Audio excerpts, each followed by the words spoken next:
My name is Peter Lamont. I was production designer on Die Another Day, and here we are at London Airport scouting. It's Lee Tamahori and David, our cameraman, and here's a 747 having its undercarriage raised, but there was a deleted sequence here which was going to be Bond's arrival in London. BA were very good to us and they allowed us to shoot there. Here's the undercarriage going up into its housing. Here we are in Iceland. This is overlooking the lake. We're flying around the lagoon where it was an awful day, I can't tell you. The rain was beating down. We'd all got down jackets on and we were absolutely soaked to the skin. We were in this helicopter from the Coast Guard, and they couldn't go above 100 feet, and we're now looking around at, it looks absolutely dreadful. It looks dirty.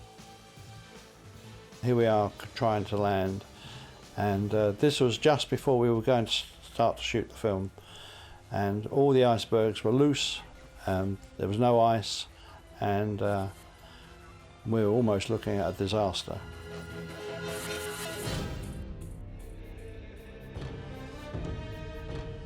This is the Blue Lagoon. This is quite near Reykjavik Airport, and thermal currents come up, and this is one of these huge thermal stations, and people come here and bathe. There's Lee. There is quite a smell of sulphur, as you can imagine, kind of coming up from geothermal. This was a lake that we possibly could have used. It was a great lake, but of course the unfortunate thing, there was no icebergs. Now, this is our very first recce when we're flying out to Hoffen. We're going to look at the lakes on our way. It's a great country, very varied in architecture, very, very few trees. And I think the trees that are not indigenous, they're mainly been planted. This huge glacier, which takes up almost a seventh or eighth of Iceland. This is one of the big lakes there. Again, glaciers forming. This is a big glacier coming down. Here we are up on the glacier. You can actually go up there, as you can see, with these four-wheel drive vehicles. And now we're at the lake. This is almost a landlocked lake where this huge glacier disgorges its icebergs onto the lagoon. And according to the wind, they can either be in one corner or they can be all over like they are here. And they're just static, all floating, huge. They look at this moment rather sad and kind of a bit on the dirty side. Where this black comes, I've no idea. But when we eventually shot there, the black had all disappeared. It was quite amazing. Here's Lee Tamahori, Michael Wilson, and we're out on the rubber dinghy floating around these huge icebergs. Now, I'm in the ice hotel now in Kiruna in Sweden, and I went up and spent a couple of nights there. This is in the bar, and it's an absolute bar. They build the ice hotel starting in October, November time, normally for occupation in December, and it lasts then until April, and then by May it's gone back into the river where it came from. Here we are going through the kind of the main hallway. The floor is snow. It's a big ice chandelier. This is one of the corridors to the rooms. There are no doors, they're just curtains. As you can see, how you can't really have an ice door. It's a bit on the dark side. This is the room I stayed in. Now, this is rather sensational. This is an ice bathroom. Not that you can use it, but somebody during the summer had sculpted all this, and it was an ice bathroom. This is again in the bar, and all these sculptures are done They're mainly done during the summer because they have this huge refrigerated shed. This is looking outside from the ice hotel.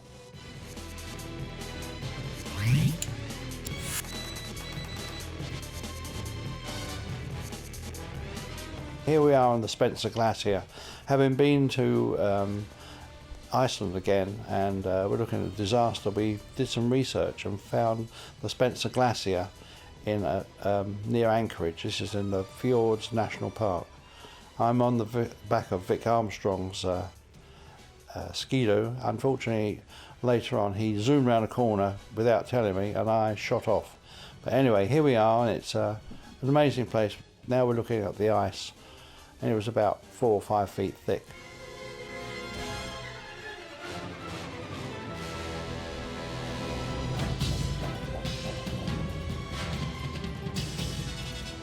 And later on we're going to get a helicopter and fly up over the glacier. It was huge, not as picturesque as the one in Iceland, but anyway, here we are, we're flying up over the glacier. Looks rather dangerous. Now here we're right at the top, and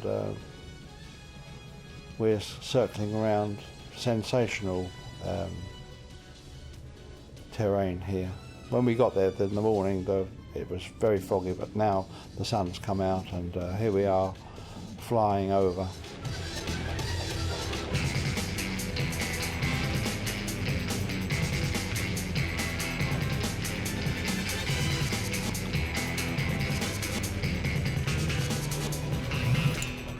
And this is Cuba.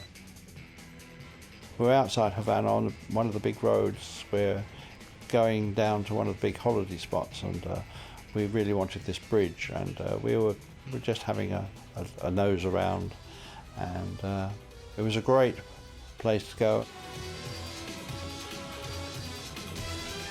This is on the last day we were there. We're in kind of a local fruit market and vegetable market. And the amazing thing was, to me, that everything was sold in pounds weight. And here we are in town. And this is a hotel on the about 50 or 60 miles out of Havana. We thought it might do for Bond. Now this part of this hotel is also a golf course.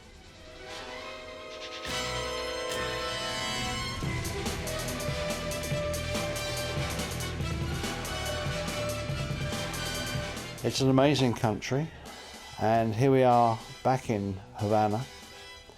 Wherever you walk, you'll always hear the tinkle of real music, little bands playing.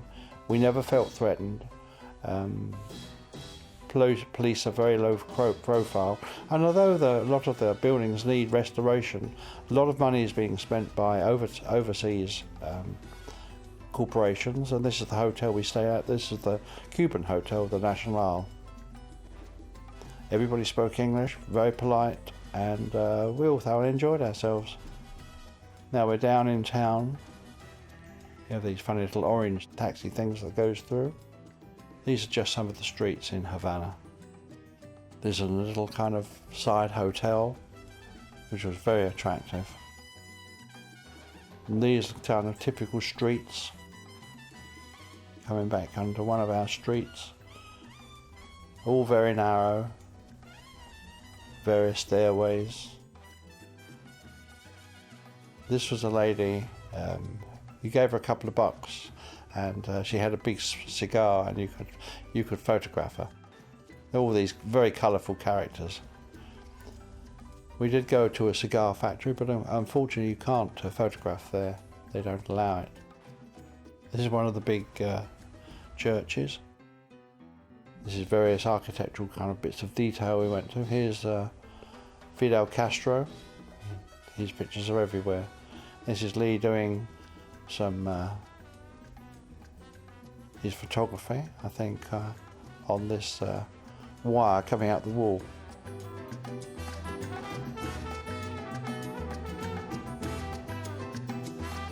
This is the harbour, and that's obviously the entrance with the lighthouse and a big fortress on the other side. We're going over there later on. This was a rooftop restaurant, and we'd gone up here to have a look over Havana, but also to have some refreshments. Now we're looking down on all these rooftops.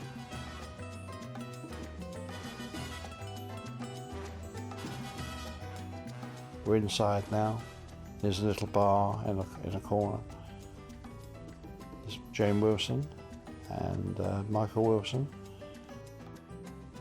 This is an exhibition of armaments, bits and pieces that near the old presidential palace, which is now a museum. And this is the main parade ground where all the big military parades take place. And it's Michael Wilson looking across. Now we're out on the other side. This is on the old fort, and this guarded Havana Harbour, and you can see why all these were built, because of the way they could actually defend their cities. This is going out through the fort, and here is an exhibition of Che Guevara. And there's Lee behind Che. He was quite a character.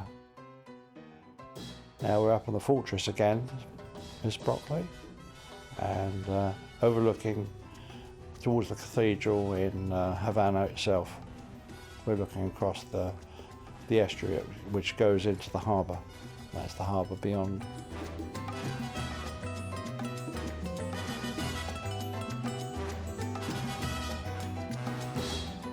One of the big arcades. It's all beautiful place, and as I say, we never felt threatened. Here's an elevated railway with a train going, an engine going along underneath it on its way to a power station, and that seemed appropriate. This is a little street that's been blocked off with like cannonballs, so that you don't have these throughways other than with motorcycles. Little exterior restaurant in a little square.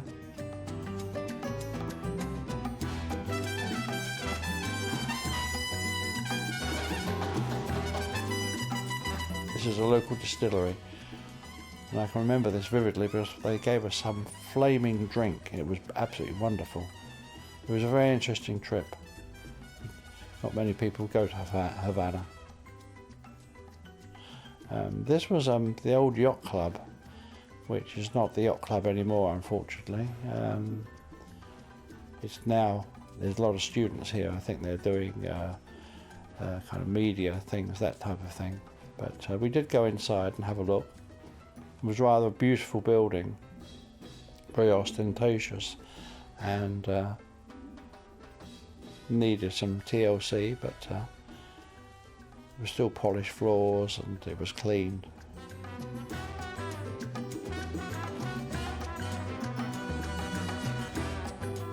We're just going to come out to the front of the building now. This was the kind of the main entrance. And here's some of the old post-war cars that are still chugging around Havana. There are a lot of them. They're well looked after, but there are a lot of also modern cars as well.